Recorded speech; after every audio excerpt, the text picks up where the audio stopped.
સામાજિક અને ન્યાય અધિકારીતા ગુજરાત સરકાર સરસ્વતી સાધના યોજના હેઠળ જે ગરીબ વિદ્યાર્થીઓ માટે સહુલિયત થાય તે માટે ગુજરાત સરકારે 2014-15માં સાયકલો ફાળવવામાં આવી હતી, જે આજે સમગ્ર ગુજરાતમાં સળગતો મુદ્દો થયો છે। તે અંતર્ગત આજે થોડા દિવસ અગાઉ અહીંયા ગોયા બજારની સ્કૂલ હોય કે MTM સ્કૂલ હોય, વિવિધ જગ્યાઓ પર જે સાયકલો સડી રહી હતી, જે સાયકલો ગરીબ વિદ્યાર્થીઓને આપી દેવામાં આવતી તો તે લોકોને કેટલી સહુલિયત થઈ જતી, પરંતુ એ લોકોના લાભ નહીં થયું અને છેવટે આજે આ ગોયા બજારની સ્કૂલમાંથી એ સાયકલોને ટેન્ડરિંગ મારફતે ભંગારરૂપી થઈ ભંગારમાં અપાઈ છે।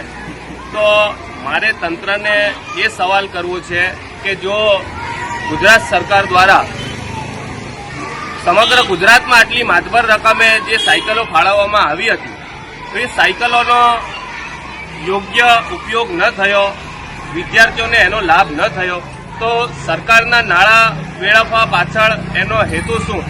જો એને ભંગારમાં જ આપવાની હતી તો પછી એ સાયકલો આ યોજના પાછળ શું કોઈ મોટો ભ્રષ્ટાચાર થયો છે?